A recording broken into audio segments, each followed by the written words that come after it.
सुमेलित कीजिए। एक तरफ चारों वेद है, ऋग्वेद, यजुर्वेद, सामवेद, अथर्ववेद। एक तरफ है गंधर्व वेद, वशीकरण, देवावान और यज्ञीय विधि विधान। फिर आंसर 4 दिए हैं, ठीक है। तो चलिए इसकी विस्तृत व्याख्या कर लेते हैं। तो देखिए, ऋग्वेद का संबंध है किससे? देवताओं के आवाहन से। किसके? ठीक है, देवताओं की स्तुति की गई है, उनका आवाहन किया गया है। और साथ में आपको याद रखना है कि जो ऋग्वेद का पुरोहित होता था वो कहलाता था होत्र या होता कहलाता था, ये भी आपको याद रखना है, ठीक है। फिर दूसरा कह रहा है यजुर्वेद, और यजुर्वेद का संबंध है किससे? यज्ञीय विधि विधान से। क्योंकि यजुर्वेद का अर्थ ही होता है यज्ञीय कर्म का, यानी यज्ञ के अवसर पर किए जाने वाले विधि विधानों का उल्लेख मिलता है। क्लियर? तो किससे संबंध है?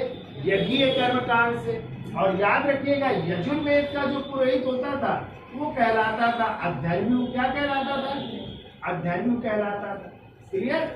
फिर देखिए कह रहा है सामवेद। सामवेद का संबंध है गंधर्व से, और आपको पता है सामवेद का अर्थ ही होता है गान, और गान विद्या की जानकारी हमें कहाँ से मिलती है? सामवेद। इसीलिए सामवेद को भारतीय संगीत का क्या कहते हैं? जनक कहते हैं। और जो संगीत के 7 स्वर है, सारे गामा पा, वो कहाँ से लिए गए हैं?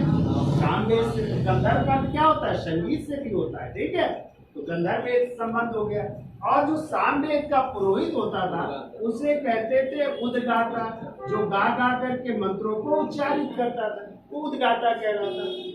अगला अथर्ववेद, और अथर्ववेद का संबंध है वशीकरण। तो आप लोग पढ़ते ना, जादू टोना भूत पिशाच वशीकरण मंत्र एवं औषधियों के विषय में जानकारी हमें कहाँ से मिलती है? अथर्ववेद से मिलती है। और अथर्ववेद का जो पुरोहित होता था वो कहलाता था ब्रह्मा। क्या कहलाता था? और जिसका कार्य था यज्ञों का निरीक्षण करना, यानी यज्ञ का सुपरविजन करना, यज्ञों का सुपरविजन करना, वो कहलाता था ब्रह्मा। क्लियर? अब मिला लो, ए का, तीसरा डी का, चौथा सी का, पहला और डी का दूसरा। तो कौन सा आंसर मिलेगा?